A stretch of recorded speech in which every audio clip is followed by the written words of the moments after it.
오늘 우리 하나님의 말씀 요한계시록 12장 1절에서 17절까지의 말씀 한 절씩 교독하도록 하겠습니다. 하늘에 큰 이적이 보이니 해를 입은 옷 입은 한 여자가 있는데 그 발 아래에는 달이 있고 그 머리에는 12별의 관을 썼더라.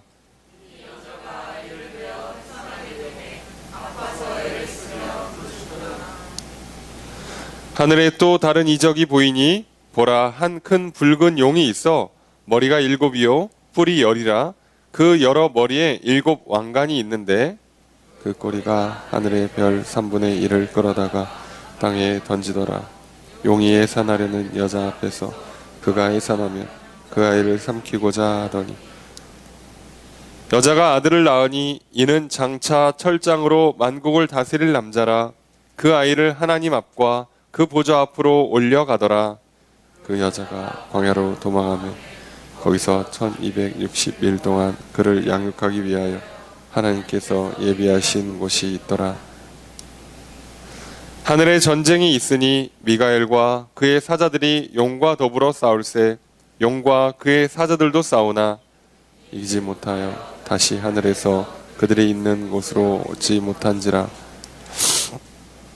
큰 용이 내쫓기니 옛뱀 곧 마귀라고도 하고 사탄이라고도 하며 온 천하를 꿰는 자라. 그가 땅으로 내쫓기니 그의 사자들도 그와 함께 내쫓기니라. 내가 또 들으니 하늘에 큰 음성이 있어 이르되 이제 우리 하나님의 구원과 능력과 나라와 또 그의 그리스도의 권세가 나타났으니 우리 형제들을 참소하던 자 곧 우리 하나님 앞에서 밤낮 참소하던 자가 쫓겨났고 또 우리 형제들이 어린 양의 피와 자기들이 증언하는 말씀으로써 그를 이겼으니 그들은 죽기까지 자기들의 생명을 아끼지 아니하였도다. 그러므로 하늘과 그 가운데에 거하는 자들은 즐거워하라. 그러나 땅과 바다는 화히 있을진저 이는 마귀가 자기 때가 얼마 남지 않은 줄을 알므로 크게 분내어 너희에게 내려갔음이라 하더라. 용이 자기가 땅으로 내쫓긴 것을 보고 남자를 낳은 여자를 박해하는지라. 그 여자가 큰 독수리의 2 날개를 받아 광야 자기 곳으로 날아가 거기서 그 뱀의 낫을 피하여 1떼와 2떼와 반떼를 양육받으매 여자의 뒤에서 뱀이 그 입으로 물을 강같이 토하여 여자를 물에 떠내려가게 하려 하되 땅이 여자를 도와 그 입을 벌려 용의 입에서 토한 강물을 삼키니. 함께 읽습니다. 용이 여자에게 분노하여 돌아가서 그 여자의 남은 자손 곧 하나님의 계명을 지키며 예수의 증거를 가진 자들과 더불어 싸우려고 바다 모래 위에 서 있더라. 아멘. 자리에 앉으시기 바랍니다. 할렐루야. 거룩한 주일 주님 전에 나와 예배드리신 성도님들을 주님의 이름으로 환영합니다. 우리 옆에 있는 분들과 사랑의 유제를 나누겠습니다. 인사합시다. 사랑합니다. 축복합니다.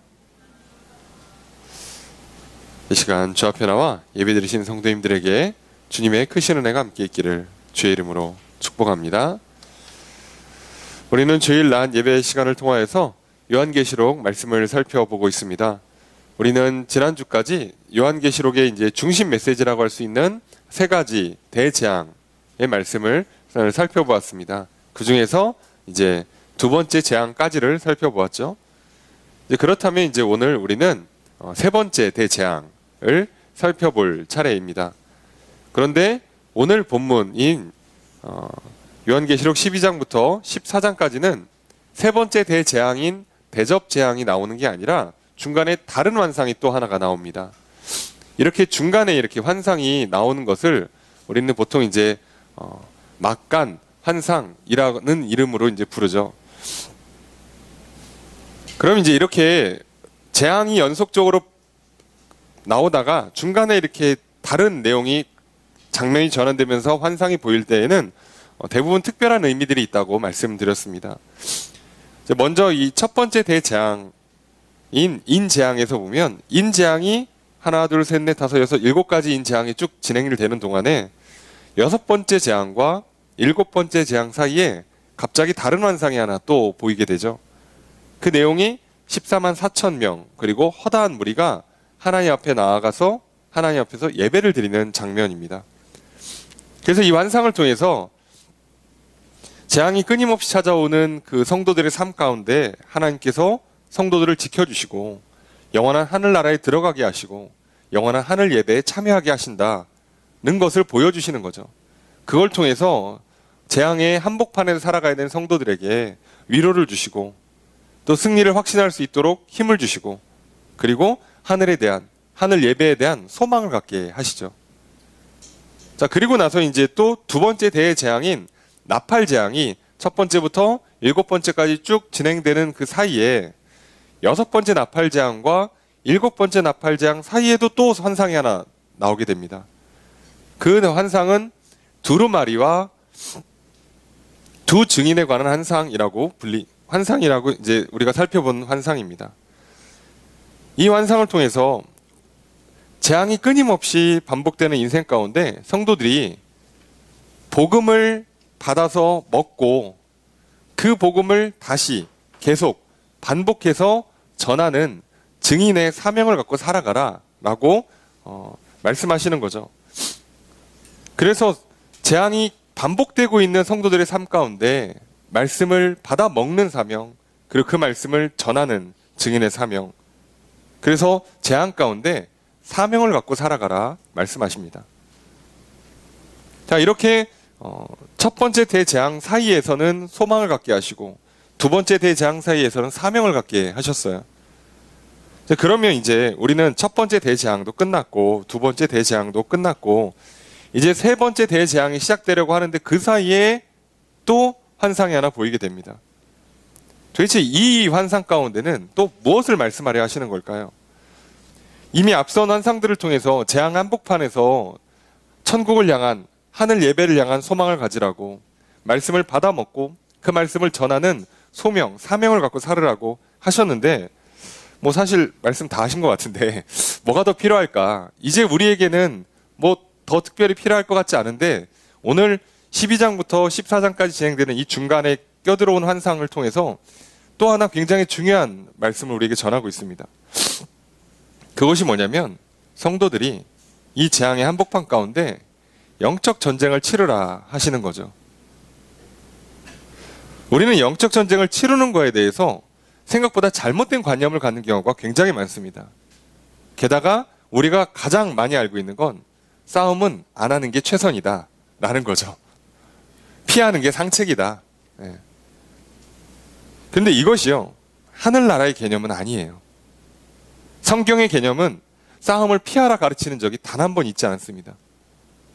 놀랍게도 우리는 싸움을 피하고 싶고 안 싸우면 그게 잘하는 것 같고 좋게 좋게 지내고 잘 넘어가면 좋지라고 하지만 이게 함정이에요. 성경은 단 한 번도 그렇게 가르친 적이 없이 우리에게 주어지는 자유나 우리에게 주어지는 생명이나 평안이나 복이라는 것은 무조건 싸워서 이기는 승리하는 자에게 주어지는 상입니다. 예수 그리스도께서도요, 우리에게 죄로부터의 자유를 주시고 죽음으로부터의 생명을 주시기 위해서 저절로 그냥 가져가라고 하신 게 아니라 목숨을 걸고 싸우셨고 그 목숨을 건 싸움에 승리하셨기에 우리에게 자유를, 우리에게 생명을 주실 수 있게 된 겁니다. 그렇기 때문에 우리도 마찬가지예요. 이것은 절대로 거저 얻는 게 아닙니다. 싸워야 돼요. 아, 이거 싸우기 좀 무서운데? 아니, 이 싸움은 좀 특이한 싸움이에요. 왜요? 이미 예수님이 이기셨어요. 자, 이게 좀 특이한 싸움이라서 하나님이 이겼고 예수님이 이겼고 다 이기는 싸움이고 문제는 사단은 계속 졌어요. 그러면 이제 우리는 뭐만 남은 거냐면 참전만 하면 돼요. 이 싸움은 승패가 이미 결정난 싸움인데 뭐가 문제냐? 안 싸운다는 게 문제죠. 그래서 져요. 그러니까 사단은 계속 우리를 속일 수밖에 없는 겁니다. 뭐라고 속이는 거예요? 안 싸우는 게 최선이야. 좋게 좋게 넘어가자. 교회에서 가장 큰 함정이 뭐라고요? 은혜롭게. 그거 좋게 처리합시다. 예. 사랑으로 덮어줍시다. 여러분, 이게요, 말이 참 좋은데요, 큰일 납니다. 여러분, 하나님은요, 이스라엘 백성도 나라를 망가뜨리고 포로로 끌려가게 하시면서까지도 죄악은 끊으셨고요, 우상숭배는 없애버리셨어요. 좋게 넘어갈 수 있는 게 아니에요. 다 망가뜨리고 남겨서 다시 회복하는 일이 있어도, 홍수로 쓸어버리고 노아의 방주를 통해서 필요한 사람들만 다시 남겨서 시작하는 한이 있더라도 잘못은 심판하시고 악은 뿌리 뽑으셔야 돼요. 좋게 넘어가 줄 수가 없습니다. 여러분 생각해 보세요. 병원에 검진 받으러 갔는데 의사 선생님께서 아이고 암이 나왔네. 아 지금 1cm밖에 안 돼. 그거 저기 그냥 좀 더 크면 옵시다. 이러면 큰일 납니다. 6개월 뒤에 어떻게 될지 몰라요. 감당할 수 없게 됩니다. 오히려 발견됐으면 초반에 빨리 당장에 그 문제를 처리해야 돼요. 이게 하나님의 방식, 이게 성경이 말하는 우리의 가르침이에요. 자, 그렇다면 오늘 우리는 이 중요한 장면 때문에 재앙의 중간중간에 이렇게 의미 있는 환상들이 들어오는데, 특히나 세 가지 대재앙 중에 두 번째 대재앙이 끝나고 세 번째 대재앙이 시작되기 전 그 사이에 영적 전쟁을 싸우라고 우리에게 장면을 연출시켜주고 있는 겁니다. 자, 싸우지 않고 승리할 수 없고 싸우면 무조건 이기는 이 싸움을 도대체 어떻게 싸우는 건지, 왜 싸우라고 하시는 건지 오늘 우리는 말씀을 통해 살펴보려고 합니다. 더더욱 놀라운 건요, 이게 어찌됐든 간에 이 싸움이라는 게요, 내가 싸울 때는 참 처절하고 참 이렇게 목숨 걸고 싸워야 되고 괴롭고 힘든 일이지만 남 싸우는 거 보는 건 나름 재미가 있습니다. 어찌됐든 오늘 우리가 보는 장면은요, 구경하는 거죠. 싸움 구경. 예. 하늘의 싸움, 영적 전쟁을 구경하는 겁니다. 예. 재밌게 구경하시고, 아, 이겼구나. 그리고 그 믿음 가지고, 이제 우리는 이겨놓은 싸움을 용기를 내 싸우셔야 돼요. 저쪽에서는, 겁주고, 큰 소리 치고, 거짓말을 할 거니까요. 그래서 오늘 어떤 싸움이 있었는지, 그리고 진짜로 어떻게 이겼는지, 하나님께서는 요한에게 환상을 통해서 정말 생생하게, 사실 그대로를 약간 영화처럼, 오늘 우리가 보는 무슨 판타지 영화처럼 그렇게 장면을 연출해서 보여주고 계십니다. 그리고 그걸 오늘 우리에게 또 듣게 하십니다. 영적 전쟁은 싸워야만 하고 이미 이긴 싸움이고 나가 싸우면 결국 이길 것이다. 그러니 싸움을 피하지 마라. 도대체 어떤 싸움인가? 오늘 말씀을 통해 살펴보려고 합니다. 먼저 1절 말씀 함께 읽도록 하겠습니다. 시작.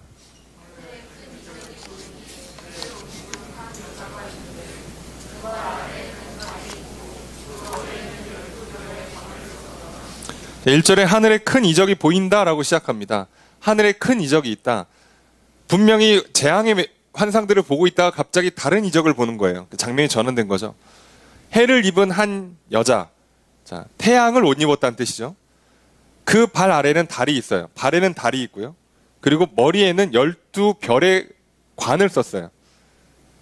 자, 사람이 아니죠. 당연하죠. 이건 지금 환상이니까 상징으로 이해하시라고 말씀드렸어요. 이게 뭐다라고 특정하는 게 아니라 상징입니다.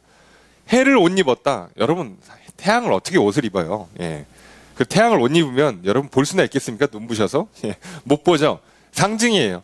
자, 그렇다면 여러분 성경에서 말하는 태양, 햇빛, 이건요 무조건 하나님을 상징합니다. 그 당시에 다른 종교에서도 다 이건 신을 상징하지만 성경에서 말하는 태양도 역시나 하나님을 상징하죠. 게다가 발 아래에 달이 있습니다. 달은 그 당시에 특히나 농경사회에서는 시간, 절기, 날씨를 가장 중요한 의미를 갖고 있기 때문에 이걸 상징해요. 그래서 시간 또는 절기를 상징하는 게 달이죠. 달을 발 아래 두고 있어요. 지배하고 있다는 뜻입니다. 머리에는 12별의 관을 썼어요. 이미 별이 12개야. 자, 성경에서 특히나 계시록에서 12별, 12별이면 무조건 12교회를 말하는 겁니다. 그러니까 12사도를 상징하면서 교회를 상징하죠. 조금 더 넓게 보면 12지파를 상징하면서 이스라엘 전체, 하나님 백성 전체를 상징하죠. 자, 이것에 관을 쓰고 있다. 이것을 지배하는 왕이란 뜻이에요. 이건 딱 봐도 이건 하나님께서 뭔가 특별하게 세운 한 존재란 뜻이죠. 그런데 이제 아이를 낳는 장면 때문에 여인으로 등장을 해요. 그래서 그냥 이것은 하나님께서 직접 뭔가를 역사하시고 세우시고 다스리는 결과물로 나오는 존재라서 대부분은 이것은 교회로 이해를 합니다. 자, 근데 어디까지를 보느냐인데, 자, 이게 신약의 교회만 볼 거냐? 아니면 이스라엘에 있는 구약에 있는 교회까지 다 볼 거냐라고 하는데 이건 그냥 전체 교회로 보는 게 맞아요. 왜냐하면 예수님은 구약의 완성으로 오셨기 때문에 그래서 이건 그냥 전체로 다 보시는 거예요. 모든 교회 그리고 넓은 의미에서 신앙 공동체인 성도들을 상징하는 거죠. 자, 여기에 2절에 보니까 여자가 아이를 뵙니다. 그리고 해산하게 돼요. 자, 이 아이가 당연히 예수 그리스도죠. 그래서 가끔씩 잘못 해석하면 이 여인을 성모 마리아로 해석할 수가 있어요. 아닙니다. 자, 특정하면 안 된다고 그랬어요. 하나님과 예수님을 제외하고서는 계시록에 있는 메시지들은 웬만하면 날짜, 인물은 특정하지 않는 게 좋아요. 하면 할수록 대부분 속거나 잘못되거나 자칫하면 이단으로 갈 수 있기 때문에 그러면 이건 성모 마리아가 아니라 자, 그러면 왜 이 여인은 아이를 해산하는가? 아니, 교회라면서요. 교회면 예수님이 해산해야지 어떻게 된 게 교회가 예수님을 해산하나? 자, 이게요. 상징이라서 그래요. 구약의 성막이 성전이 늘 고대하던 게 있었어요. 늘 고대하는 거. 이 희생제사, 피해제사로 해결이 되지 않는 문제. 늘 불편하고 번거롭고 어려운 문제들. 그리고 심지어 구약의 마지막 때에는 성전, 성막 자체가 무너졌어요. 나라가 포로가 됐습니다. 그래서 오늘 여기 있는 표현처럼 해산하는 메시아를 기대하면서 아파하고 애를 쓰고 부르짖었던 거예요. 자, 그 장면을 말하는 겁니다. 그래서 이게 영적으로는 그리스도께서 교회를 낳으신 게 맞지만 굳이 따지자면 육체적으로는요. 예수님은 다윗의 혈통에서 나오셔서 그리고 신약의 교회를 만들어내셨기 때문에 이런 표현을 쓰는 거예요. 자, 그렇다면 지금 교회, 성도, 예수 그리스도 우리가 알고 있는 오늘 요한이 보고 있고 우리를 대표하는 이 상징 도대체 이 존재들이 지금 어떻게 되고 있는가? 자, 여기까지는 다 됐어요. 아, 하나님께서 이렇게 태양이셔서 우주 만물을 창조하시고 다스리시고 달을 지배하시면서 시간을 다스리시고 12관을 쓰시는 모든 것의 왕이 되시는 그 하나님께서 교회를 성전을 성막을 이스라엘 백성을 제사장 나라를 만드셔서 또 그들을 위해서 예수 그리스도를 이 땅에 태어나게 하신 이 존재에게 어떤 일이 일어나는가? 전쟁이 나죠. 3절 읽겠습니다. 시작.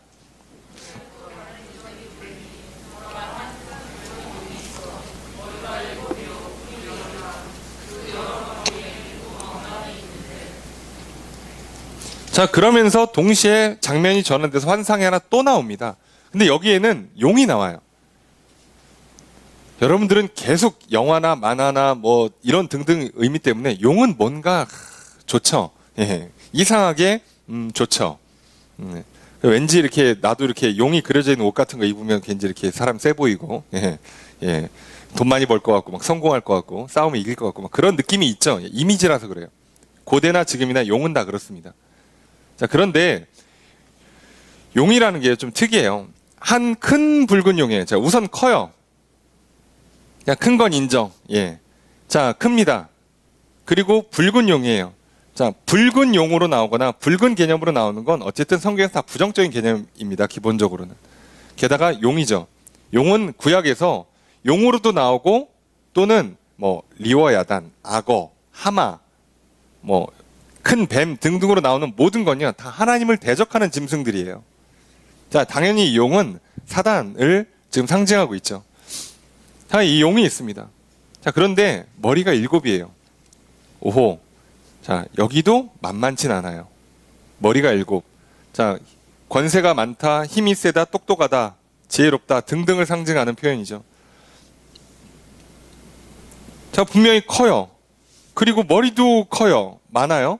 게다가 뿔도 열이에요. 오, 뿔까지 열이야. 그리고 그 머리에 7 왕관이 있어. 오. 자, 그럼 뭔가 굉장히 세 보이는데 뭔가 조금씩 빠져 있어요. 이걸 잘 보셔야 돼요. 굉장히 센데 뭔가 조금씩 빠져 있어. 그래서 꼬리가 별의 3분의 1을 끌어다가 땅에다 던져요. 별의 3분의 1을? 아, 우주의 3분의 1을 다스릴 수 있는 권세가 있다고? 또는 이것은 천사들의 3분의 1을 타락시켰다라는 뜻으로도 해석을 하는데요. 뭘로 해석해도 상관은 없습니다. 중요한 건 우리는 자꾸 커 보이는데 잘 보세요. 아무리 커봐야 용이에요. 그리고 머리가 7이에요. 12개보다 작아요. 자, 이 잘 보시면 돼요. 뿔이 10개예요. 12개보다 작아요. 자, 이걸 잘 보시면 돼요. 왕관이 7개예요. 12개가 아니에요. 자, 별도 3분의 1밖에 안 돼. 3분의 2에 못 미쳐요. 이미 비율로도 적고 절반도 안 되고 다 작아요. 묘하게 작아요. 이게 사단이 갖고 있는 실체가 이렇다는 거예요. 뭔가 대단해 보이고 그럴듯한데 은근히 다 작아요. 그래서 결국 진다니까요. 하나님 앞에 상대가 안 돼요. 아니, 하나님은 애시당초 상대도 안 하지만 천사들과도 상대가 안 돼요. 이렇게 저렇게 다 밀려요. 자체적으로는 굉장히 커요. 힘도 세고 똑똑하고 지혜롭고 뭔가 능력이 있는 것 같지만 결국은 천사들에 비해서 하나님에 비하면 턱없이 부족합니다. 이게 사단의 실체라고요. 여러분들이 크게 보는 것 자체가 잘못 보는 게 아니라 크지만 결국은 약하다는 거죠. 이게 핵심인 거예요. 자, 그럼 용이 뭐 하려고 하겠어요? 해산하려는 여자 앞에서 그가 해산을 하면 아이를 삼키려고. 자, 용이 첫 번째 목적은 뭐예요? 구약이 완성돼서 예수님이 이 땅에 오시고 신약의 교회가 신앙 공동체가 시작되는 걸 막기 위해서 그 핵심인 누구를 막는 거죠? 예수 그리스도를 막으려고 해요. 계획은 그럴듯해요. 자, 그럽니다. 어떻게 되는가? 될 리가 없죠? 5절 읽겠습니다. 시작.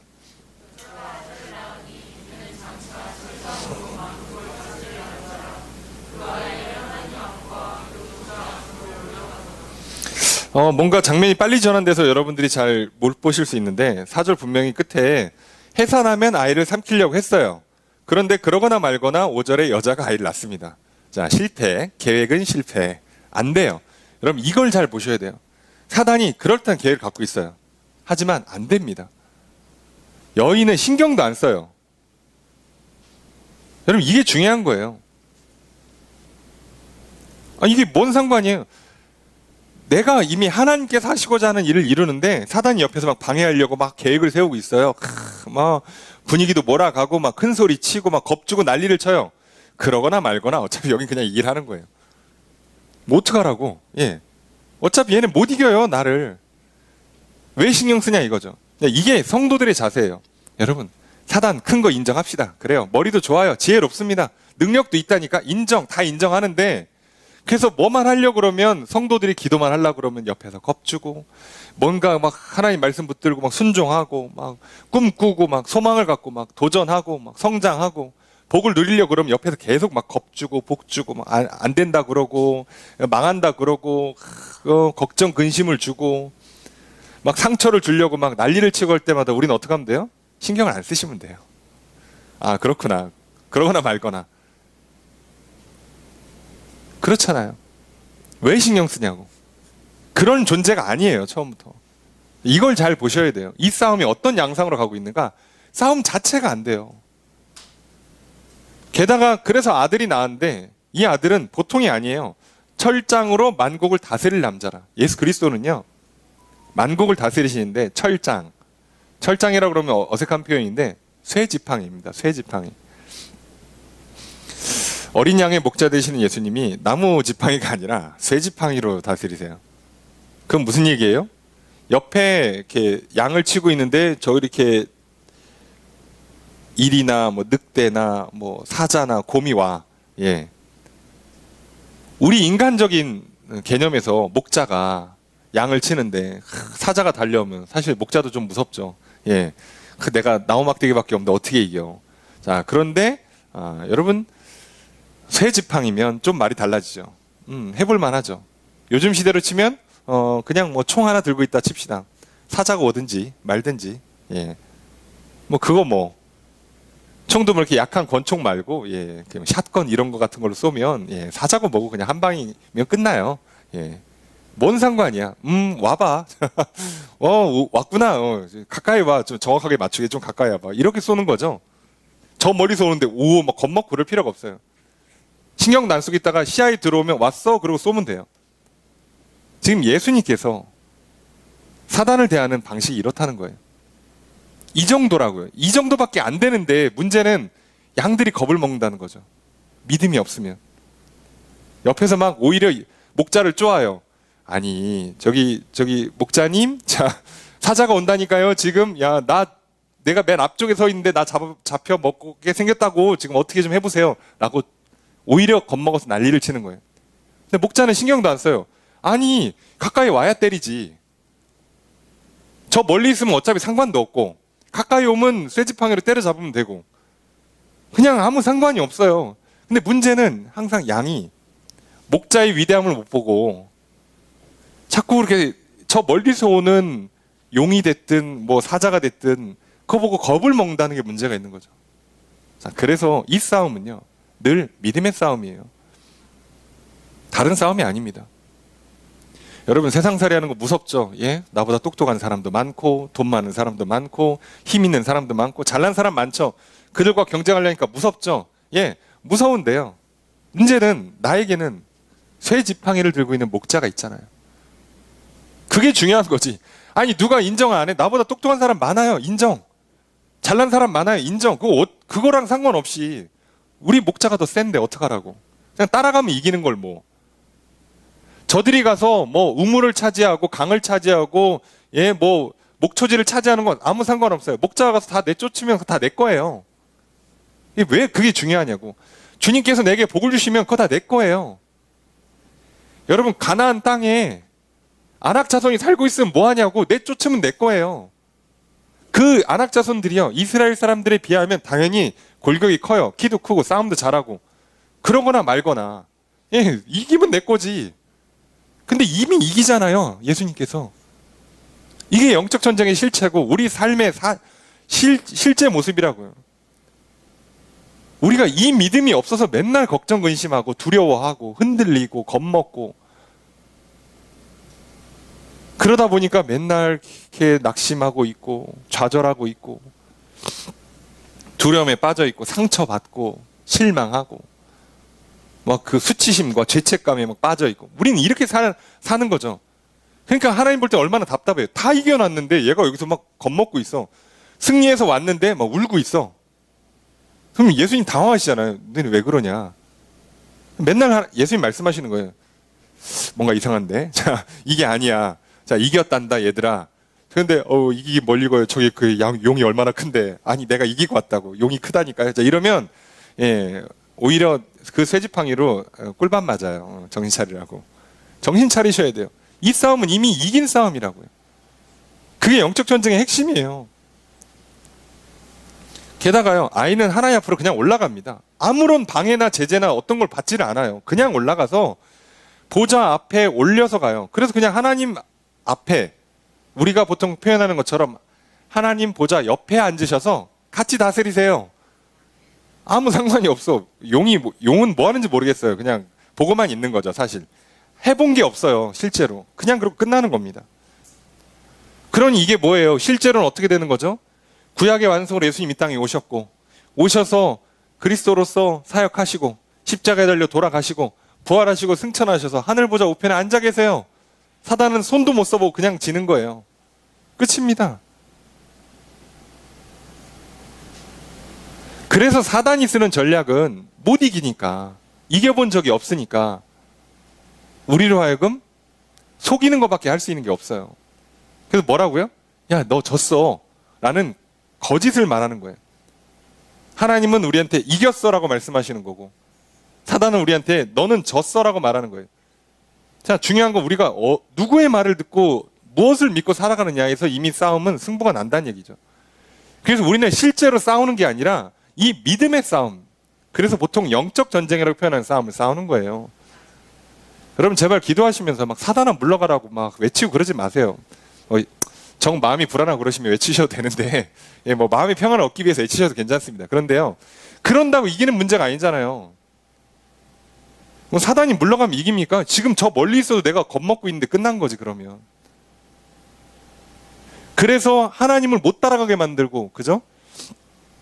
여러분, 이게 뭐 이렇게 동물에 관한 그 영상들을 보시면 정확히 이렇게 하잖아요. 양떼나 뭐 소떼들 이런 거를 사자가 잡을 때 어떻게 합니까? 이렇게 타이밍을 노리고 있다가 이제 가장 약한 애들 이제 있는 쪽을 쫙 이렇게 보고 있다가 어떻게 해요? 기습하는 게 아니라 소리를 질러요. 그러면 놀라서 다들 달려갑니다. 그러면 누가? 제일 약한 애들이 뒤처지죠. 걔는 잡혀먹는 거예요. 그런데요, 가끔 그 지혜롭다는 표현이 뭐죠? 뭔가 이렇게 리더십이 있고 뭔가 이렇게 질서가 잘 잡혀 있는 그 소떼들은요, 어떻게 하냐면 소리를 지르면 뭉쳐서 이렇게 돌아요, 지들끼리 이렇게. 그러면 사자 못 들어옵니다. 제 아무리 사자도요, 예, 그 짐승들의 뿔이나 초식동물의 뿔이나 뒷발질을 몇 번 맞으면 가요. 1대1로는 질지 몰라도 그렇게 뭉쳐있으면 이겨요. 그러니까 사자도 그걸 알기 때문에 그렇게는 안 싸웁니다. 그리고 어떻게 해요?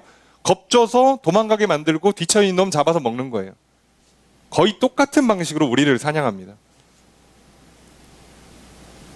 게다가 우리는 더더욱 우리끼리 뭉쳐서 이기는 게 아니라 목자까지 있다니까요. 이미 이기신 목자가 있다니까. 그러니까 소리를 질러도 도망 안 가면 돼요. 이 싸움은 무조건 이겨요. 이 영적 전쟁 앞에 우리가 맨날 흔들리는 거예요. 그러니 사단이 쓰는 전략이 뭐겠어요? 우리로 하여금 겁을 먹고 불신하게 만들어서 기도를 안 하게 만드는 것, 말씀을 못 믿게 만드는 것, 또는 교만해가지고 자기 뜻대로 하게 만들고, 또는 반대로 낙심하고 절망하게 만들어서 사람으로 하여금 무기력하고 게으르게 만드는 것. 이게 사단의 전략 아니겠습니까? 그래서 결과적으로는 이 싸움을 안 싸우고 가만히 앉아서 죽게 만드는 거예요.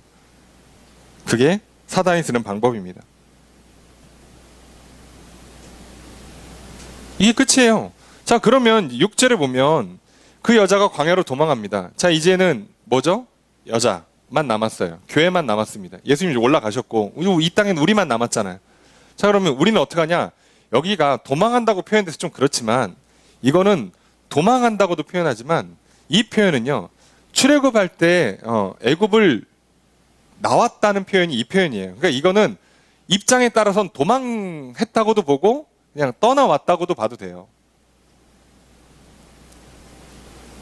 그래서 그냥 이거를 되게 우리가 살기 위해서 도망쳤다 이런 표현이 아니라, 아니 그래도 우리 입장에서는 용과 싸워야 되는 건, 직접 싸운다는 건 우리한테 쉬운 일이 아니니까 피하는 게 맞아요. 기본적으로 이 전쟁에서는.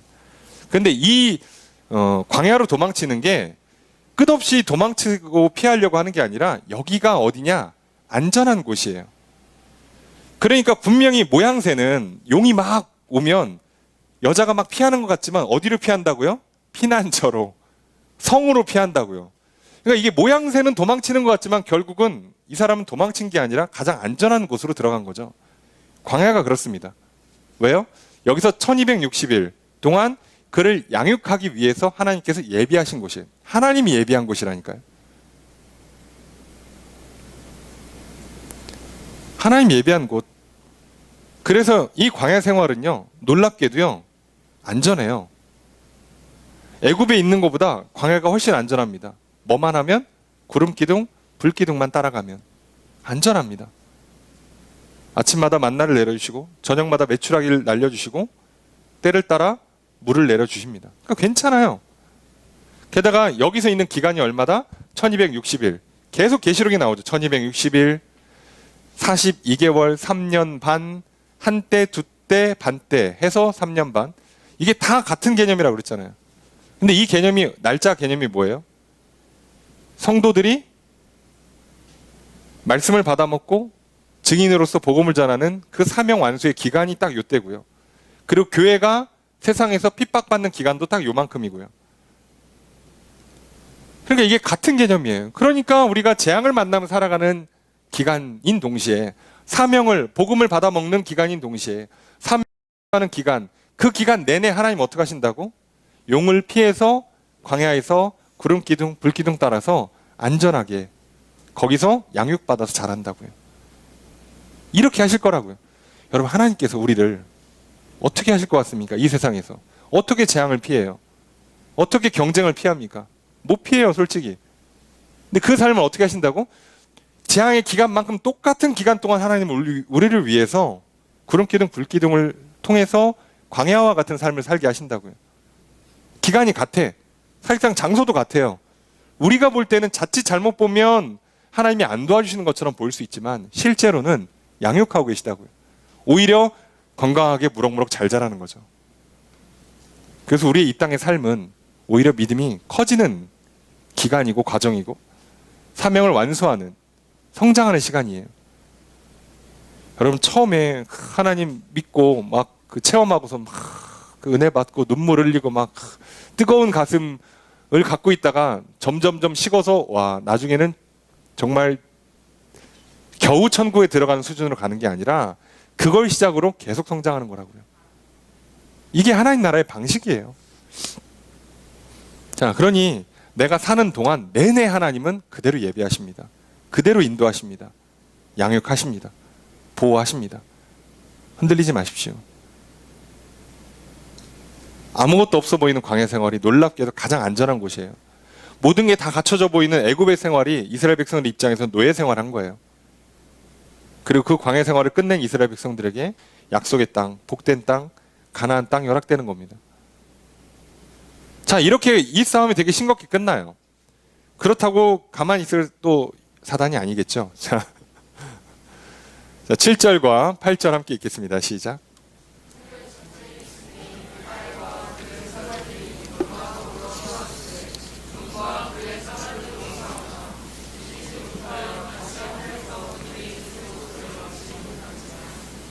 자, 그래서 어떻게 해요? 원래 전략은 교회의 구약 교회의 완성, 그리고 신약 교회를 시작하게 되는 가장 핵심인 예수님을 어떻게든 해보려고 했지만 손 한번 못 써보고 패배한 사단이 이제 어떻게 합니까? 이제 일종의 내전을 일으키죠. 하늘의 전쟁을 일으킵니다. 자, 누구랑 싸우냐? 여러분, 하나님과 싸우는 게 아니에요. 싸움이 안 됩니다. 미가엘이랑 싸워요. 천사. 같은 천사끼리 싸우는 거예요. 자, 근데 문제는 미가엘 자체가 사단보다 더 세고 이쪽은 3분의 2, 이쪽은 3분의 1이에요. 숫자도 더 세고 당연히 싸움이 되겠습니까? 안 되죠. 그래 8절에 보니까 이기지 못해요. 뭐 예상된 결과입니다만 못 이깁니다. 그러니까 어떻게 해요? 지면 다 뺏기는 거죠. 하늘에 있을 곳을 못 얻어요. 그러니까 이들이 어디로 오겠습니까? 땅으로 오죠. 그래서 9절 읽습니다. 시작.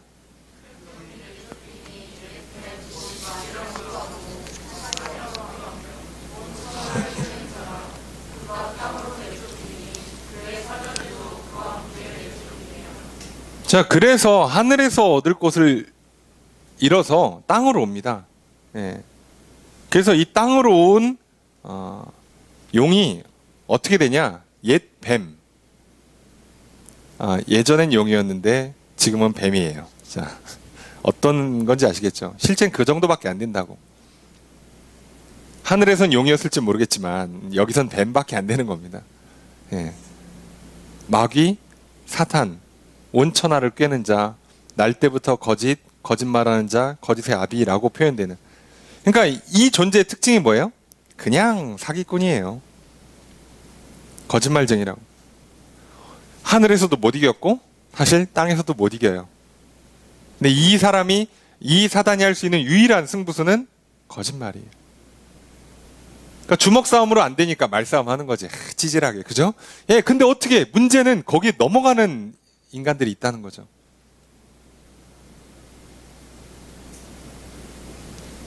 우리도 그렇잖아요. 가끔 싸움이 안 되는 체급이 뭐 제가 뭐 3, 4살짜리 3, 4살 너무 어린가? 5살짜리 아이랑 싸움이 되겠습니까? 얘가 아무리 튼튼하고 난리쳐도 싸움이 안 되잖아. 그러니까 얘가 맨날 뭐 팔씨름하고 그러니까 막 억울하니까 그 뭐 6, 7살짜리가 뭐 말도 안 되는데 온갖 그 할 수 있는 모든 저주를 퍼붓는 거예요. 응? 그러면 우리는 뭐라고 해야 돼요? 그러거나 말거나 아유 그래라 더 크고 와 이래야 되는데 거기에 가끔 기분 나빠하는 경우가 있단 말이죠. 그 도발에 넘어가는 경우가 있어요. 인간이라서. 이걸 조심하라는 얘기예요. 우리의 싸움은 이거예요. 져서 쫓겨난 존재고 어차피 못 이기는 존재인데 문제는 쫓겨나서 이 작업을 한다는 거죠. 그래서 어떻게 하는가? 자, 이들은 루저고 패배자고 거짓말쟁이밖에 안 되는데 그래서 불리는 표현이 뱀, 귀신, 마귀, 사탄 이렇게 표현해요.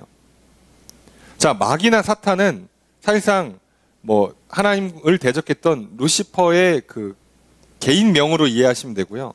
그리고 여기에 함께 따라온 그의 사자들, 따라온 무리들, 그러니까 악한 영들의 대장이 사단 또는 마귀라고 불리는 거고요. 그리고 그 따라온 그 밑에 있는 사람, 밑에 있는 악한 영들을 주로 귀신이라고 부르는 거예요. 호칭 정리를 그냥 대충 그렇게 이해하시면 돼요. 예. 사단이 악한 영들의 수장, 밑에 있는 애들이 보통 귀신, 이 정도로만 이해하시면 됩니다. 자, 그런데 그러니까 이제 쫓겨나니까 자, 이제 어떻게 하느냐? 10절 함께 읽겠습니다. 시작.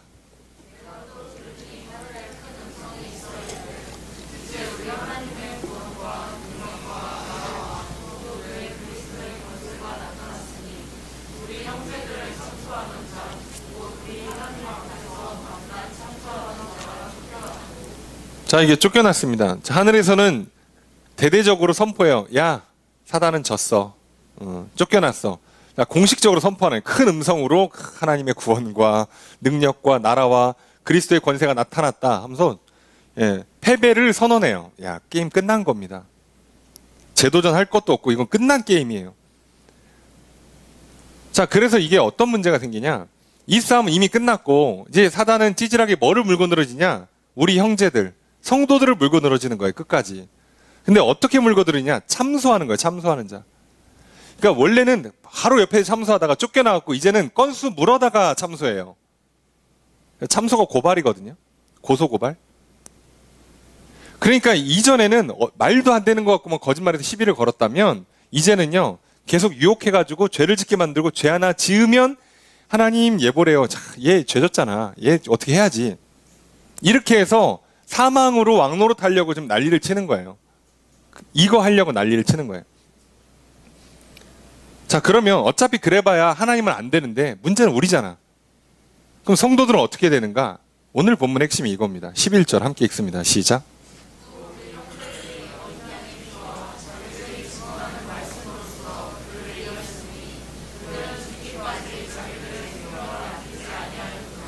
자, 하늘에선 이미 패배했어요. 하나님과 예수님과 천사들과의 싸움은 이미 패배한 사단이, 그래서 쫓겨난 사단이 마지막까지 물고 늘어지는 게 성도들이고, 성도들이 뭐만 하나 걸렸다 그러면 하나님 앞에 가서 참소, 고소 고발해가지고 이들을 무너뜨리려고 하는 건데, 그때 성도들은 어떻게 이기냐? 이걸로 이겨요. 어린 양의 피와 자기들이 증언하는 말씀으로써 사단을 이겨요.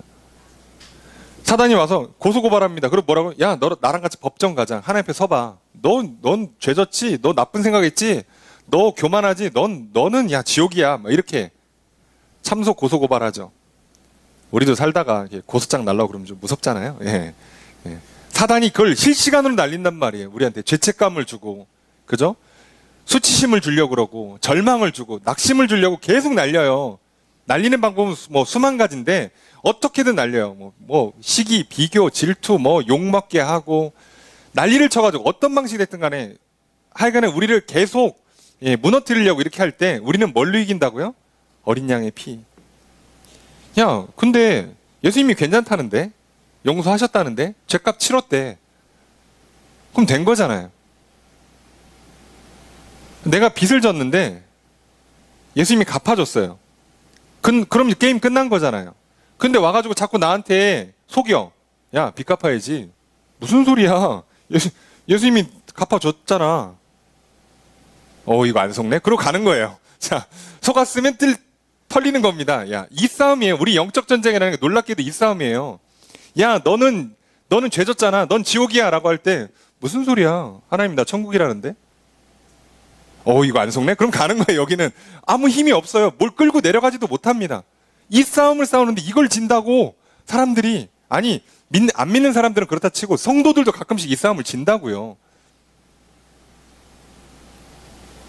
물론 저도 옛날에 많이 졌고 요즘도 어쩌다가 한 번씩 지는 것 같은데 부끄럽습니다만 지면 안 돼요. 이거는 진짜 그냥 말이 안 되는 싸움인데, 이건 질 수 없는 싸움인데 가끔 지잖아요. 우리가 정신 차리셔야 돼요.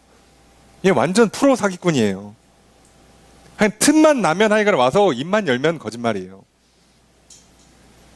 거기서 이겨야 됩니다. 근데 뭘로 이긴다고요? 예수 그리스도의 피. 내 죄는 예수님이 대신 지셨어요. 나는 내 힘으로 죄값을 치를 필요도 없고 죄로 인해서 발목 잡힐 일이 없어요. 게다가 또 하나, 자기들이 증언하는 말씀, 이걸로 이겨요. 하나님의 말씀을 증언하는 걸로 이겨요. 하나님 말씀을 알고 있다? 안 돼요, 그걸로. 입으로 고백하셔야 돼요. 시인하셔야 돼요. 그것 중에 최고가 뭐냐? 혼잣말 하는 게 아니라 다른 사람한테 얘기하는 거예요. 사람들 앞에서 시인한다고 표현하잖아요. 예수님께서도 너희가 사람 앞에 나를 시인하면 나도 하나님 앞에서 너희를 시인하겠다고 말씀하신 것처럼 이 시인하는 건데, 여기서 시인은 단순히 고백의 수준이 아니라 증언이에요, 증언. 그러니까 내가 믿는 그 하나님의 말씀을, 복음을 전하는 걸 말하는 겁니다. 그러니까 예수 그리스도의 십자가의 복음을 내가 듣는 것, 받아들이는 것, 믿는 것과 그것을 전하는 것으로 우린 이긴다고요. 이 영적 전쟁을. 그럼 이 내용이 앞에 거랑 똑같잖아요. 두 증인이 말한 것처럼 하나님의 말씀을 입에 달게 받아먹고 배에서 속에 쓰리게 소화시키고 그거를 또 다시 계속해서 증언하는 것. 이게 우리의 사명이라고 그랬잖아요. 근데 놀랍게도 이 사명이 우리의 승리의 비결이에요. 그래서 이래야 삽니다. 예, 놀고 먹으면 죽어요. 그리스도인들은 은퇴가 없다고 말씀드렸잖아요. 쉬는 게 아니에요. 계속 말씀을 받아먹는 사명, 계속 말씀을 전하는 사명, 이 사명이요, 우리에게는 사명의 완수가 될 뿐만 아니라 나중에 잘했다고 칭찬받고 상받고 복받는 것뿐만 아니라 매 실시간 다가오는 사단의 이 거짓말로 말미암는 영적 전쟁을 이기는 비결이라고요. 뭘로 이길 것 같습니까? 맨날 앉아서 사단아 물러가라? 아침부터 저녁까지 뭐 100번 1000번 외칩니까? 아니요. 예수 그리스도의 보혈을 의지하시면 이겨요. 모레 왜 나를 죄책감을 줘? 가. 나 아닌데? 이러면 끝나는 거예요.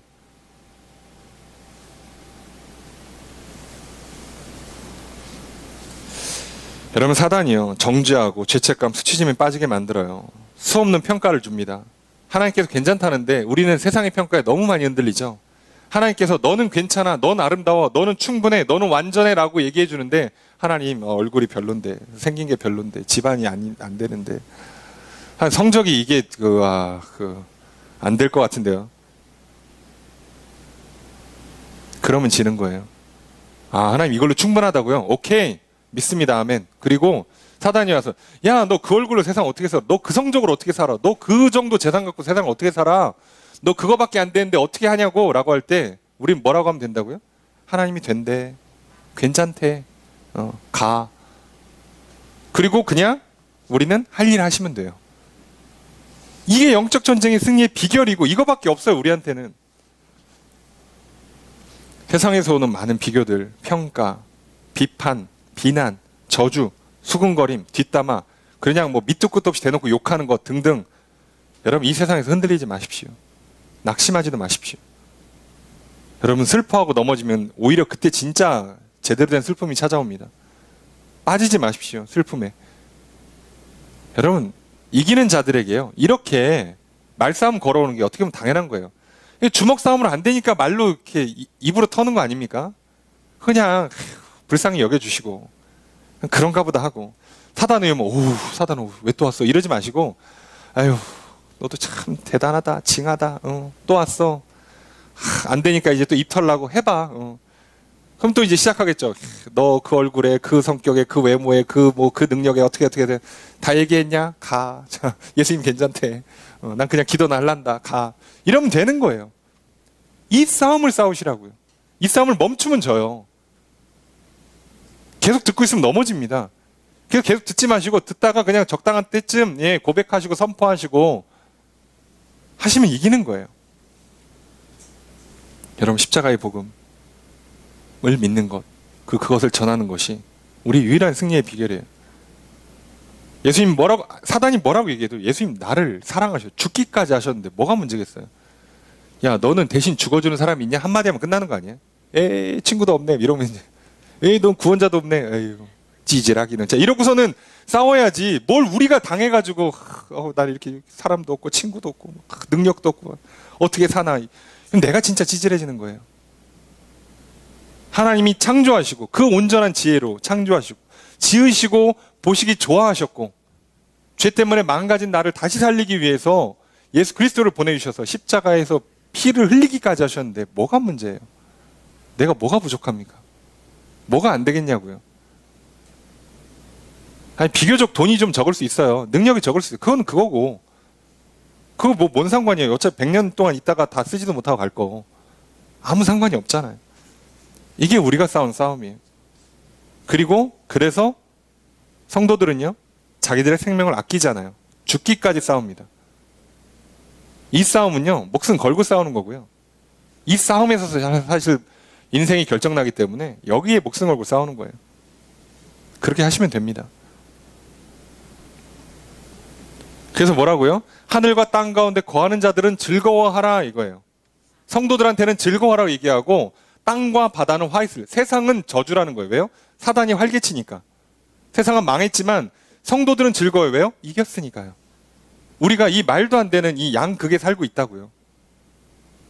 우리 영혼에 육신을 옷 입어 살고 있고, 우리가 죄로 망가질 영혼들이 예수 그리스도의 구원의 은혜로 복받아 생명 얻어 살고 있고요. 우리가 짧은 생을 통해서 영원한 생명으로 나아가는 삶을 살고 있어요. 그래서 흔들리시면 안 됩니다. 자, 이게 끝이에요. 그냥 여기는 열받아서 내려왔을 뿐이에요. 자, 그래서 13절에 보면 용이 자기가 땅으로 내쫓긴 것을 보고, 이제 자기도 알죠. 끝났구나, 졌구나. 알아요. 알아봤어요. 사단도 압니다. 자기가 졌다는 걸. 마지막 물귀신 작전 하는 거예요. 남자를 낳은 여자를 박해하는지라. 당연히 교회와 성도를 박해하는 거예요. 자, 그러면 미친 듯이 공격할 건데, 그럼 우리는 이 싸움 정말 목숨 걸고 처절한 싸움 싸우다가 한 번 실수하면 죽나? 그럴 리가 없죠. 14절 함께 읽습니다. 시작.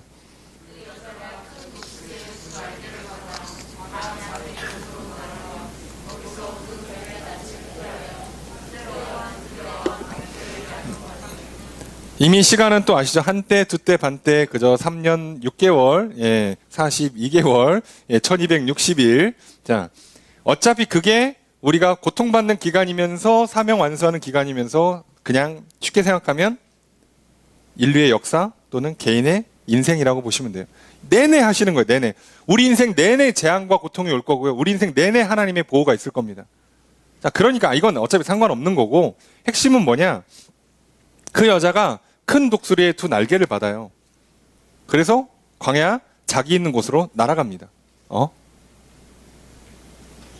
자, 용은 뱀이 됐다고 그랬잖아요. 자, 뱀도 은근히 빠르거든요. 근데 이걸 피하기가 쉽지 않을 수가 있어요. 내가 뭔가 순간 실수하는 순간 그 나에게 죄책감과 수치심과 온갖 비교와 비난을 주는 그 뱀의 그 공격 속도가 엄청 빨라요. 그래서 가끔씩 우리가 대응하기 너무 힘들 수가 있어요. 그럼 지냐? 어느새 뱀이 내 앞에 와서 막 나를 물으려고 하는데 지냐? 아니죠. 우린 날르면 되죠. 네. 여러분, 이 싸움 우리가 무조건 이긴다고요. 그래서 뱀이 제 아무리 열심히 달려와도 날개 달고 날아가는데 무슨 수로 잡아 물겠어요? 그러니까 이 싸움 자체가 이런 양상이라고요. 여러분, 인정을 합니다. 뱀도 나름 빨라요. 그죠? 사단도 이게 보통 아닙니다. 얼마나 이렇게 내가 듣기 싫은 말만 골라서 하고 내 가슴 후회하는지 인정은 합니다. 하지만요, 하나님은 우리한테 날개를 달아주신다고요. 십자가의 복음은, 천국의 소망은, 하나님의 말씀은, 하나님께 주신 놀라운 사명과 꿈들은 우리를 날아가게 하신다. 그래서 우리는요, 거기에 발목 잡히질 않는 거예요. 비난에 일일이 대항할 시간이 없어. 날아다니기 바쁘거든. 꿈꾸고 소망 갖고 하나님 사명 완수하기 위해서 살기 바빠요. 그러거나 말거나 뭐래. 그러고 그냥 가는 거예요. 그렇잖아요.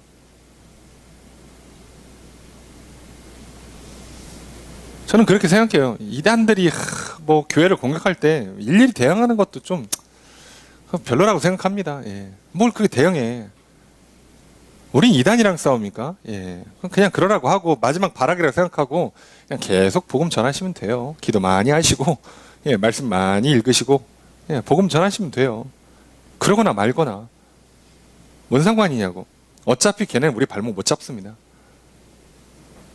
인류 역사에 교회의 발목을 잡는 이단은 단 한 번 존재한 적이 없어요. 조만간 다들 없어질 거예요. 걱정하지 마시고. 그러는구나. 열심히 한다.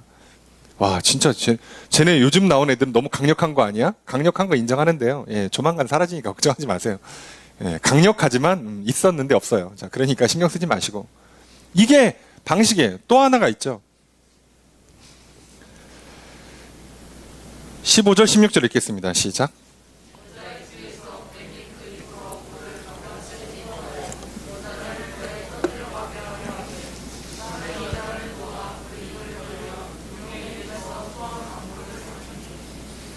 자, 이제 날개 닿고 날르기 전에 홍수, 물로 쓸어버리겠다. 예, 내가 가서 물기 전에 물로 덮어버리겠다. 이런 전략을 쓰죠. 예, 뱀이 입으로 물을 강같이 토해서 여자를 물에 떠내려가게 합니다. 뭔가 굉장히 큰 강력한 재앙인 것 같지만 16절에 보니까 땅이 여자를 도와서 그 입을 벌려서 용의 입에서 토한 강물을 삼켜요. 강물이 미친 듯이 몰려오는데 땅이 딱 갈라지더니 물을 싹 다 흡수하고 다 덮어버립니다. 자, 강물이 있었는데 없어요. 자, 이게 아무 소용이 없는 거예요. 뭐만 조심하라고요? 강물이 밀려올 때 오 하고 주저앉으시면 안 돼요. 그때 그러는구나 하고 천천히 날개짓 하고 날아가시면 됩니다. 나를 때가 됐구만. 다시 꿈을 꾸고 힘을 내서 또 사명을 완수할 때가 됐구만 하고 힘을 내시고 나가시면 돼요. 잠깐만 왜 이렇게 갑자기 큰 파도가 오지? 늦었다. 끝났다. 당황하지 마시고 그 바로 앞에서 땅이 열려서 그 물 다 흡수할 테니까 신경 쓰지 마시고. 그렇잖아요. 분명히 재앙이 있었어요.